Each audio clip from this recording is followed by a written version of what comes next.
Hello, my name is Marcus Perryman. I'm a software engineer in the Windows engineering team in a division called PAX, and I'd like to talk to you about building powerful native application experiences for Windows.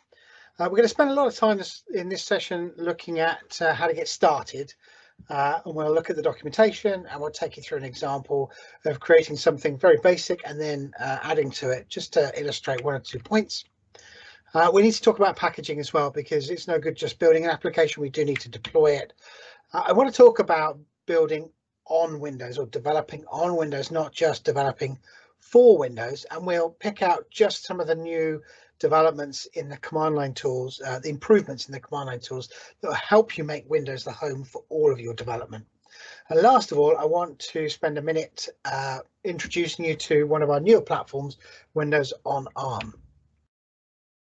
Okay, so let's get started with introduction to how we actually develop applications for Windows.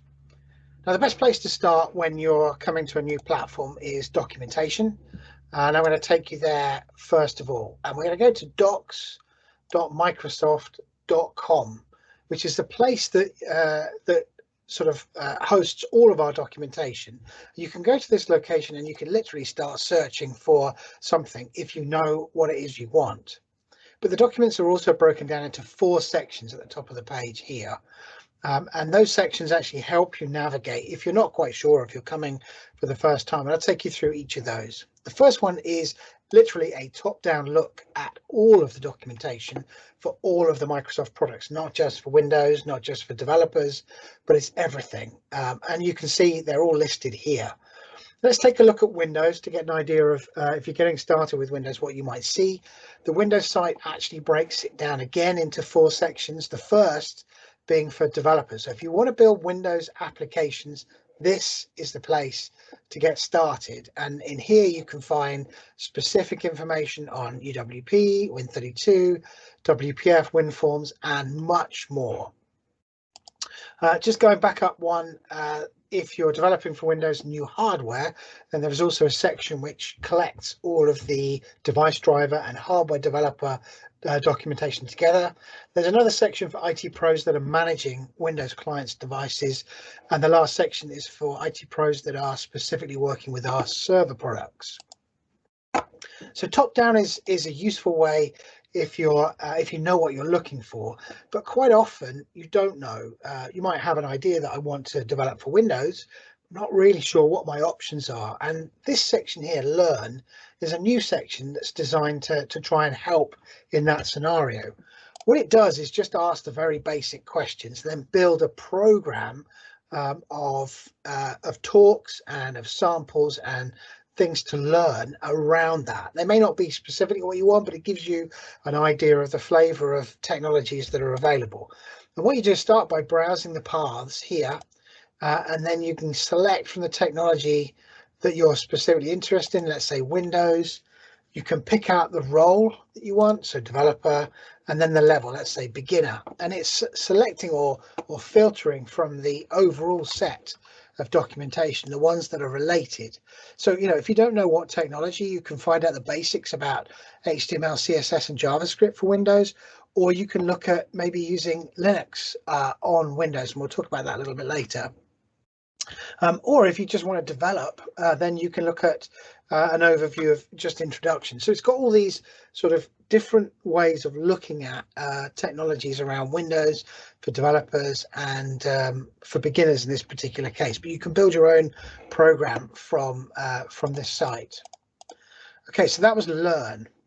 The third one is Q&A. Now this is where we start to get into sort of community type knowledge, and it's where there are gaps, or you may find a gap or a piece of information you can't find that's between, you know, 2 technologies maybe, and you need to find out how to use them work together, or you've got a problem, or you just want to learn from other people's experience. And this is our knowledge base, and you can mine it by searching at the top here for particular subjects, or you can post questions and get experts, not just in Microsoft, but also in the community, to answer those questions for you. And last, but by no means least, is the code samples, which again is a collection, a filter collection that provides you access to multiple platforms if you want, and then multiple languages. So I'll select C# here, and you can see a wide range of samples that you can grab. You can build locally, and you can then play with the code and understand how things are working. So a very useful set of documentation there. So besides the actual product documentation, we also need to think about the tools we're going to use. Now, Visual Studio is the primary tool that we'll use for developing applications on Windows, and that is the next place we'll go in our documentation search. So the home for Visual Studio is visualstudio.microsoft.com, and on their homepage they actually give you an overview of the products that are on offer, and they've got them broken into 3 pillars. The first pillar is where you can get access to the products available on Windows. That's our primary tool set, the Community Visual Studio, which is a free version.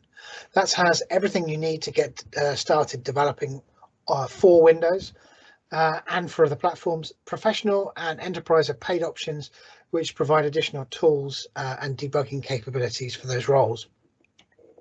Jumping across to the Mac, there is also a version of the Community Edition available natively for Mac. So if you're developing on that Mac environment, you can do the same thing. You can build everything you need using the Community Edition. And in the middle, we've got our new product, the Visual Studio Code product, which is a fantastic environment for developing websites, web technologies, and editing code files on any platform or the platform of your choice. It's open source, it's available cross-platform, and you can download it and use it for each of those different environments, not just Windows, but Mac and Linux as well. Okay, so that's Visual Studio, that's our documentation. Let's get started. So what do we do for developing? Well, first of all, let's start Visual Studio 2019. And when you start it, you'll see this page. On the left-hand side, yours will probably be empty first time, but it's a history of all the projects I've worked on. And then on the right-hand side, you have 4 starting points. The first one, it allows you to actually go ahead and grab code directly from GitHub. If you've already got a repository you're working on, grab it and bring it locally and start developing through the integration from Visual Studio to GitHub that's built right in. The second one, if you've got an existing project, then you can grab that. Third is for websites and content, which is folder based. So you can open something that's existing on your machine. And this last one here starts the project template wizard selection process, which is where we're going to go. There is an option also just to open Visual Studio without any code projects at all, if you really want to start from basics. Most people will use a project wizard, so let's go through that process. There are a huge number of wizards available for building solutions on Windows, and it can be a little daunting. So you can select or filter those wizards based upon language. So maybe you choose C#. In my case, you can choose the platform, not just Windows, but you've got access to many platforms within Visual Studio. I'm going to select Windows and then the framework that you're going to use for the project. And in my case, I'm going to choose UWP, but there are many others available. And then you get the wizards that are appropriate for those selections. I'm just going to select the blank universal app for this particular example. I will take the defaults for this, where it's going to get created. And for UWP, we always get asked about the SDK. For the purposes of the demo today, I'm just going to leave that alone. Right now, so the wizard is creating the project for me, and it will launch Visual Studio with that new project created in that space. Let's take a moment to take a look at the layout of Visual Studio. It's fully configurable. In fact, let me just demonstrate one configuration. I've got it in dark mode because I quite like that. But you can change everything. You can change location of the bars. You can change the color and font size. You can make it your own. There's a demonstration. That's what light. There's also a blue option as well, if you like that sort of thing. But dark works for me. So let's go back to dark. So in the space that's in front of us, it's divided in my layout and by default into 4 spaces. You've got like a code editing area here, which is the main space. On the right hand side, you have the project related information. So this is I'm currently showing the Solution Explorer. We'll come back to that in a minute. But you've also got integrations with things like GitHub and other sort of project-wide tools that you can access in this space. Below that is the properties window. The properties is contextual, so whatever I've got selected, you'll see the properties change and show me in this window here. And then the space just below the editing window is sort of the tools output space in general. It's a place where you'll find your debug output, your compile output. It's also a place where you in debug mode, you can see tool output gets displayed in this space. Okay, let's come back to the Solution Explorer. What do we actually get from our wizard? Well, we got a solution, and within that we got a project. So a solution can have many projects. We've got one. In this case, inside of that project that was created, I've got some configuration, which is by default created for me. It's also referenced a number of libraries that I'll make use of to build my UWP application. It's created some default assets that are required when you're building the application, like a logo and an icon and so on. Some project-wide settings, and then here's our code split into two parts. Now for UWP, for WPF, for WinUI, for many of our modern frameworks, we use a declarative language for our user experience, or UX, which is called XAML. And they differ slightly, but in UWP XAML, it looks a little bit like this. This is the default page we get created. And the declarative language is structured where I create a control like a page, and then I place within that other controls to configure and to declare my my layout. And it's available as text. I can edit it as XAML, or I can edit it as the designer. We'll see in a minute. And it's a pretty neat way of doing UX. It provides a separation between code and the UI, and it allows me to develop largely independently between the two. Obviously, you can do it many different ways. So how do you actually write XAML? Well, the way you write it, it's as I say, XML based. So we put a tag. We've got IntelliSense showing us here all the different options that are available. And I might choose the particular control I want, which is text box here, and I can start to configure properties on that text box within this declaration. I'm just going to put the text box in the center. I'm going to make it have a very large font size, let's say 40, so it's pretty obvious, and then we'll put some text in the text box, and then we'll close the control off. So I've now declared that I want the text box. I can now design it if I want to, so I can flip over to the designer, which shows me a preview preview simulation of what the UI is going to look like. And I could have actually built the UI in here. I can manipulate, move it around, change properties, and generally create visually if I want to, or I can do it in code. That's enough for us for now. Let's get started. And now as I compile, you'll see the output is coming, as I said, down the bottom here. There's my compilation output, and there's my packaging and deployment. For UWP, packaging is part of it.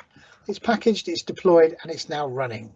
Now, one of the advantages of having high-level controls in your UI is that you get a lot of the layout and a lot of the sort of behaviors you want. You don't have to code each time, you just get as part of the control. So here's my text box sat in the middle of my screen, and it's centering based upon the grid for me.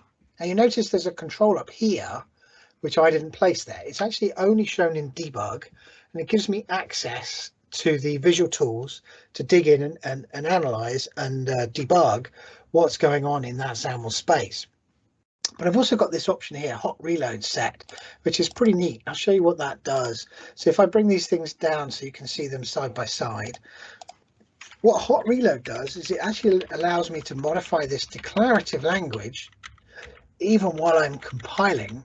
And as I change it, it represents that change directly within the application. I don't need to save the file. I don't even need to recompile. Now that's fine if I'm just changing properties. What about if I do something slightly more fundamental, like change the type of the control?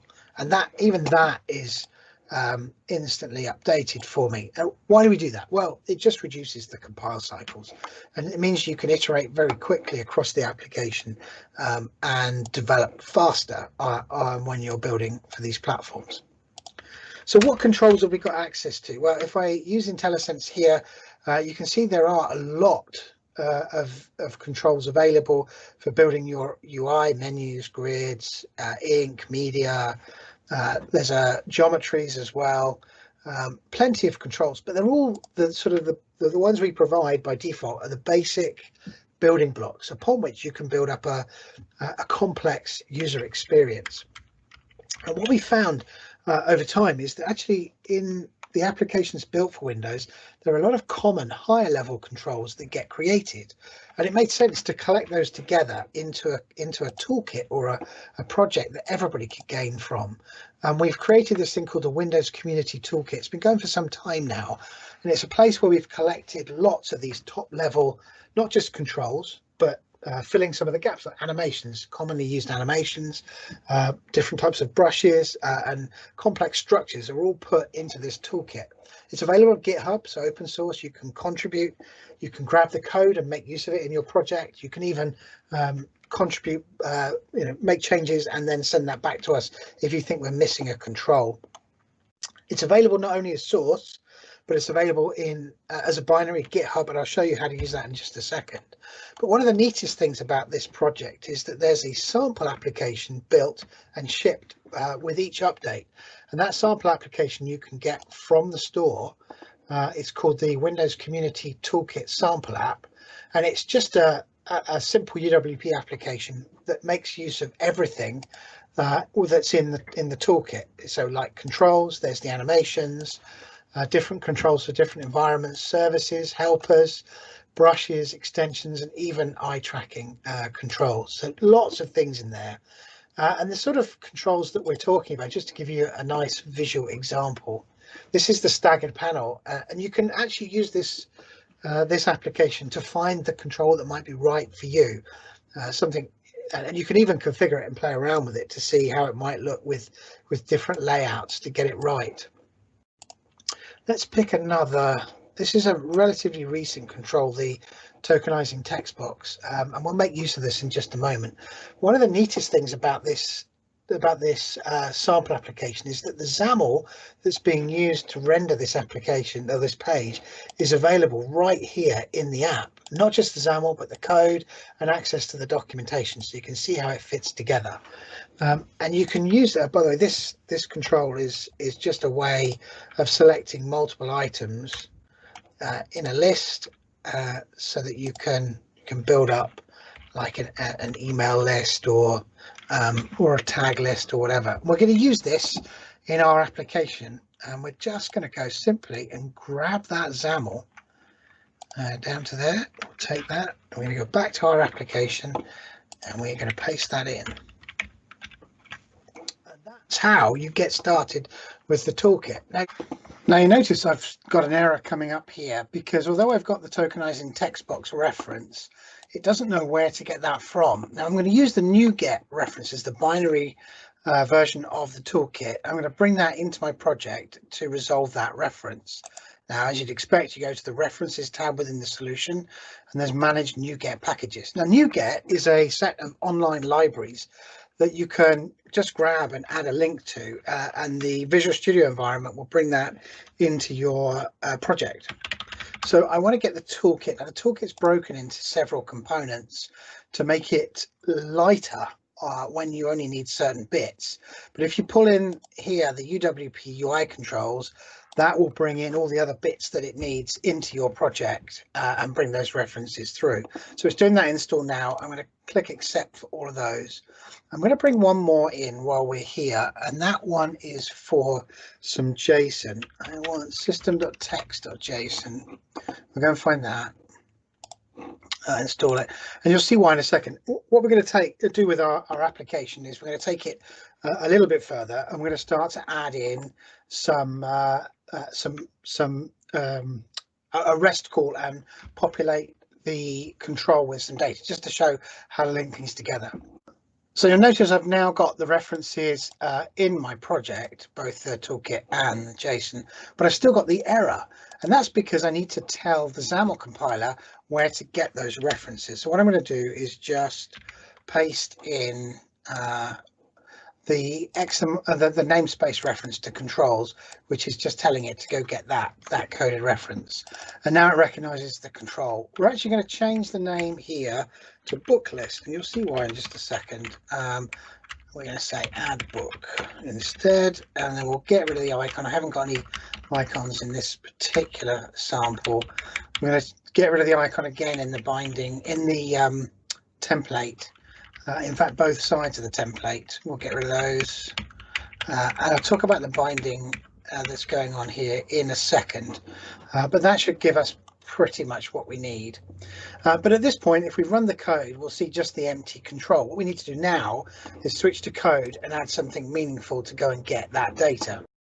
Now I've called it book list because I'm going to use a service that provides a book list. Just going to grab it from this library called this website called openlibrary.org. It's a nice place. You can create a list of books, reading books, and collect different types of collections of books. But the main reason I'm using this one is because it actually supplies the book lists that you write in JSON format if you ask it for the JSON. It's quite a neat way just to do just to grab an example of that JSON. So we want to put in our control a list of these books that are coming through in this JSON data. That sounds like quite a difficult thing to do, but I'll show you how you can use Visual Studio's tools and .NET to make that relatively simple. So I grabbed that JSON first of all. We'll come back here and we'll create a class to put that JSON into. Just create this one called book list. Instead of just pasting the JSON, which isn't going to help me, what I need to be able to do is decode that JSON when it comes back from the API call. And there's a neat little trick here to get you started. Underneath edit paste special, Visual Studio will examine what's in the clipboard as JSON, then turn it into the classes I need to be able to actually paste them in there. So now we've got this root object with a list of additions. Now the addition is the book that we've got in there. Now once we've got that, the next thing we need to do is load it. So call some code to actually go and get that. And the way we'll do it is when the page loads, we'll use an event in XAML, and we'll tell the event handler for the page to call a code method behind called page loaded when the page is completed, bringing everything together, and it creates for me behind this page loaded. Now in here I want to actually now make a REST call, and I'll to do that I'm going to use something called new HTTP client, which is a little helper class we've got in .NET, which is going to make my call much easier to do. So I'm going to get a response, and I'm going to say await client dot get async, and that's pretty much all you have to do to make a web call. I'll tell it where to go. So let's come back to the site and grab that URL and paste it in here. Now that will actually go and make a call. You notice it's giving me an error here because when you're using async or asynchronous programming, you have to declare the function as async so that the compiler knows what to do. Right, so we've got our response coming back. Well, let's check to make sure it worked. Response dot success state code, that tells me it worked. Now once we've done that, the next thing we want to do is actually go and get the data out. So we'll call the response dot content, and we'll read the string. Now that will actually get the string back from that content. I've now got that big block of text. What I need to do next is turn it into a form of list that I can then use to give to the control on the screen. And the way I do that, I'm actually going to reference my book list control, and I'm going to set the suggestion item source. So that's the list of suggestions that's going to come up. And I'm going to set that to the JSON serializer. I'm going to do system.text.json. So I reference the specific one I want, JSON serializer. And then we're going to call deserialize on that. I'm going to tell it we want the root object, which is what was created from that XAML, so it knows what it's got to pull it into, and then we're going to pass in the response string. Now that would give me the single object at the top, the root object. I actually want to get the list that's inside of that and set it to the item sources. And so what will happen is the control will look at each item in the list and create an entry for each item in the control. And now we're done. So that's pretty much all we need. We build that code and run it. What we should see is a nice list coming up on the screen. Oh, let's hit run.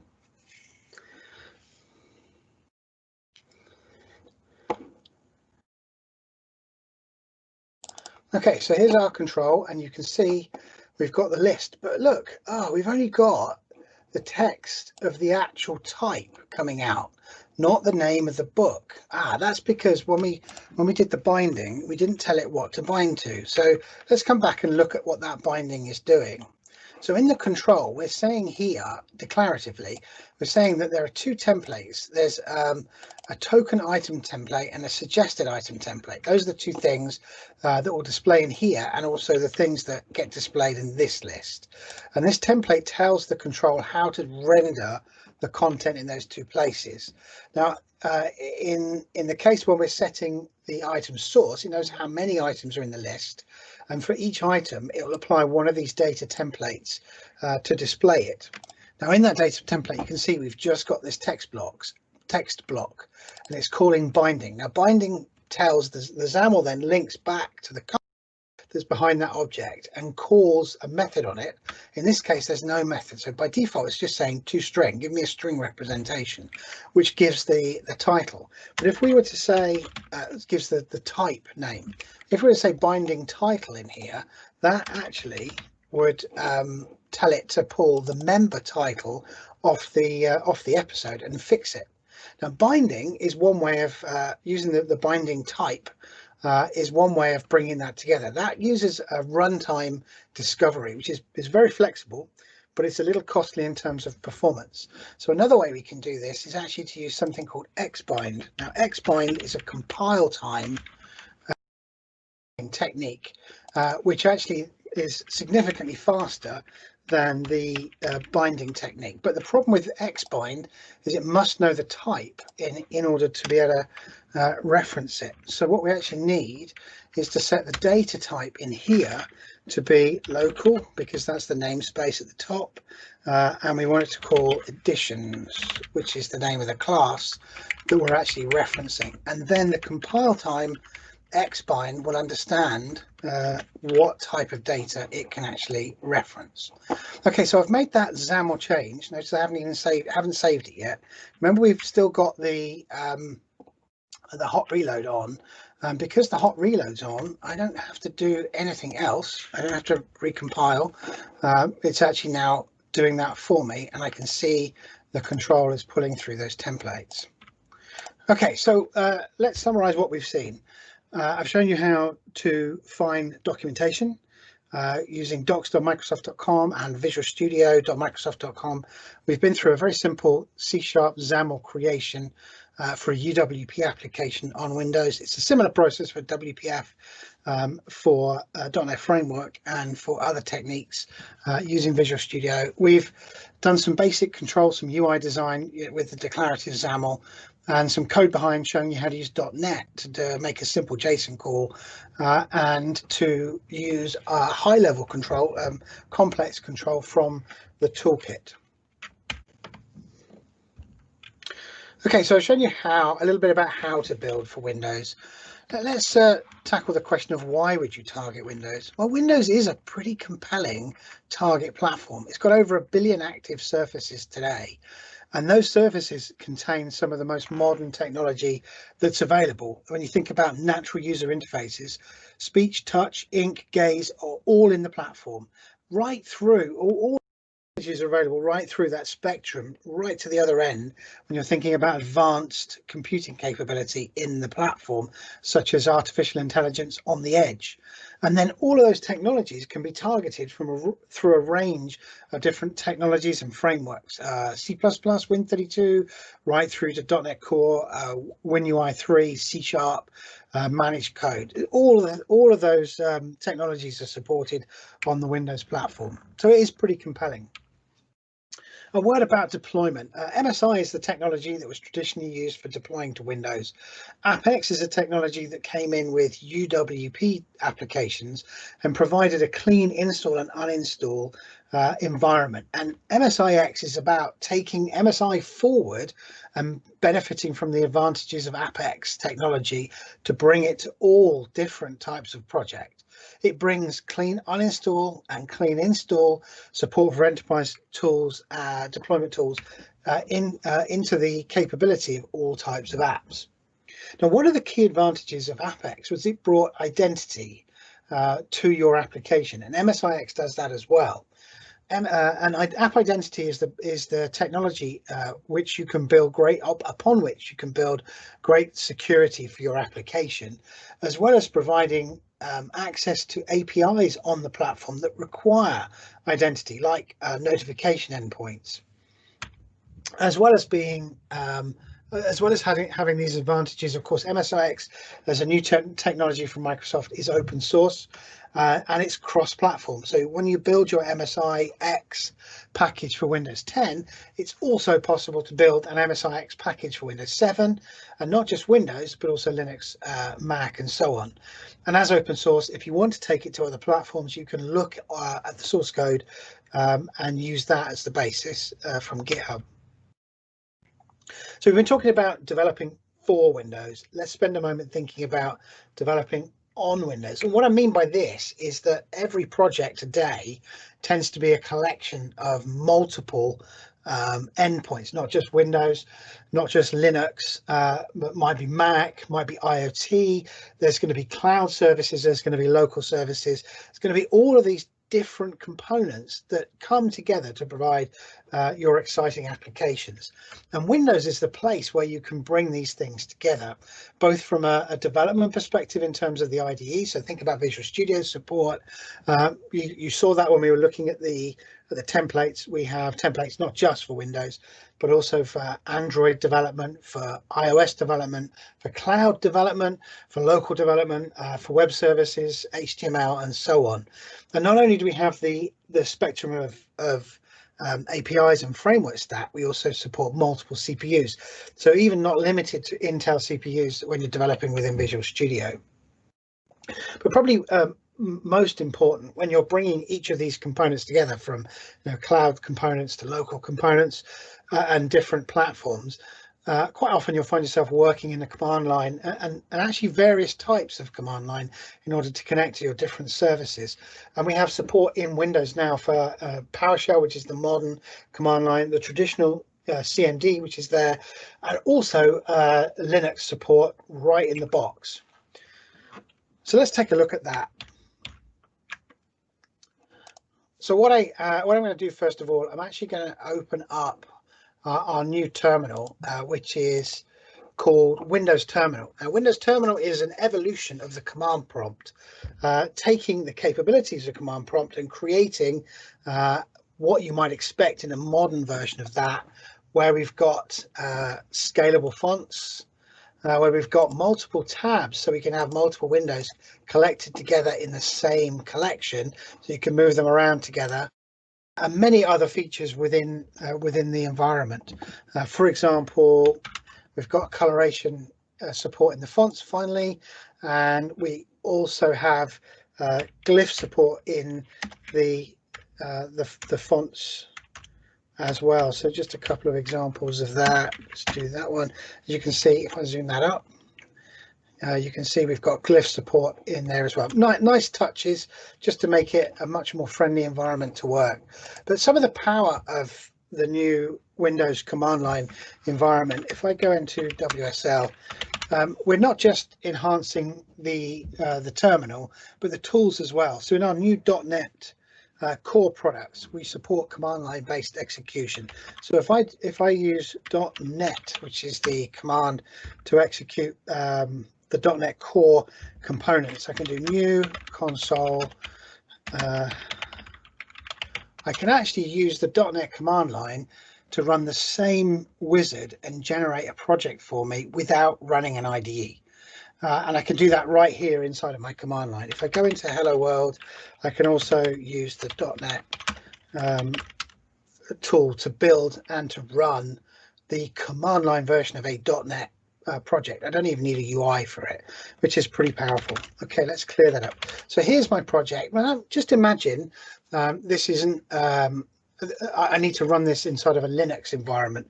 Well, right inside of Windows, we have something called WSL. WSL is Windows subsystem for Linux, and it allows me to run a full Linux client right here within Windows. Now, there's two versions. There's WSL 1, which is actually a simulation. So it actually takes the Linux shell and it puts it through a command interpreter and runs it as Windows commands. What I'm running here is WSL2, and when you run WSL2, is if I import sys and run sys.platform, as you can see it in the title as well, you'll actually see that this is reported as a Linux subsystem, and that's because we're running in virtualization here. So it is actually a Linux subsystem, full Linux subsystem, and that allows me to do things like run nano. Actually, I wanted to run nano on Linux. We've got to make sure we get the capitalization right, and I can edit in my favorite editor. And then remember it, save it. There we go. So I'm actually running in Linux. I've now done my edits. Well, if I want to start using .NET inside of Linux, I actually can, because the .NET tools are cross-platform as well. So I'm now actually using .NET, the .NET core toolset inside of a Linux subsystem to compile that object under Linux and then to execute it from the Linux shell. And you can see that's working for me right there. So in terms of the last point on this, in terms of what we can see from Linux, what versions of Linux, if you open the store and do a search for Linux, you'll see all the subsystems that are supported. I'm using Ubuntu 18.04, but you've got access to pretty much all of the mainstream ones that you can install on top of that WSL, and open one or more if you want to on your in your command window. Okay, that's a little bit about developing on Windows. Lastly, I want to talk about Windows on ARM. Now, today, most of us have a mobile device which we carry around, our phone, which will have all day, we hope, or possibly longer, battery life. We have always connected, and we have instant on, or at least we expect as soon as we touch the button, it starts. Now, imagine if we could bring those features to Windows and marry the two together with the full power of the desktop operating system in Windows. How amazing that would be. And that's exactly what Windows on ARM is doing. It promises all those features, but with the full power of Windows. And we're actually now in our third wave of devices with some pretty powerful kit out there based upon the latest Qualcomm HCX Snapdragon chips. Samsung launched their Galaxy Book S, Surface Pro X released last Christmas, and the new SQ2 has just launched in the last month or so, and the Lenovo 5G also shipped in the same time frame. And these devices actually have that promise, the promise of all-day battery life. They're all LTE based devices, so they're all always connected. And they're all instant on. that battery saving that comes with the ARM CPU provides the hardware designers with a huge amount of flexibility that they don't need such big batteries, and they can make some of the thinnest and lightest and most mobile devices ever. And with the power of Windows on it, it's just fantastic. But users' expectations haven't changed. When we change the CPU that's powering the device, it's important that users can still run what they have today on those devices. And the way we've supported that, because a little bit behind, they need to see the volume come up, they need to see hardware available in order to be able to develop their software for the ARM chip. So what we've done with Windows on ARM today is we ship an emulator for x86, and there will be an emulator for x64. We've announced that recently. It's coming soon. And the emulator provides a minimum bar. It provides you with the ability to execute your applications. All those x86 applications that people want will run on the device because of the emulator. But if we want to get to the promise of that battery life, we need to take those emulators out. We need to have ARM64 applications built by people that are shipping applications today, ISVs that are shipping apps. Now, if you want to do that, Visual Studio 2019 is the place to go. It's got both the x86 and the ARM64 compilers and libraries, and it has all the features and capabilities for doing remote debugging and remote deployment to these devices. So I want to show you a little demo of that. Let's come over to this project here. So I've got a project called Perf Test, and in that Perf Test project, I've got 3 functions. Actually, there's 2 copies of this app. I'll explain why in a second. One is for CPU, one is for framework APIs. It actually calls multibyte to Unicode to wide string. Sorry, Unicode to multibyte is the API it calls, and some floating point calculations as well, and it runs them in a tight loop. And the reason I've got this is there are 2 versions of the app. One is building an x86 target, and one is building an ARM target, an ARM64 target. It's exactly the same code in both of the projects, just one is built for ARM and one is built for x86. I'm going to switch over now to my ARM64 device that I've got here. You can see this is a 64-bit ARM-based device. It's running 2004. It's actually a Surface Pro X Generation 1. And on here, I've got both of those applications deployed, the x86 version and the ARM64 version. Now, this is not a scientific test. There's definitely some errors in here, but it'll give you a sense of what's going on. So if I run that CPU test, first of all, in emulation, we should see it take, I don't know, something around 5 seconds to run. 4.9, there we go. If we now run the same test with the same code, but this time compiled natively for ARM64, you can see it's taking around 1.5 seconds. So I say not scientific, but you can see it's about 3 times as long under emulation as it is with native compilation.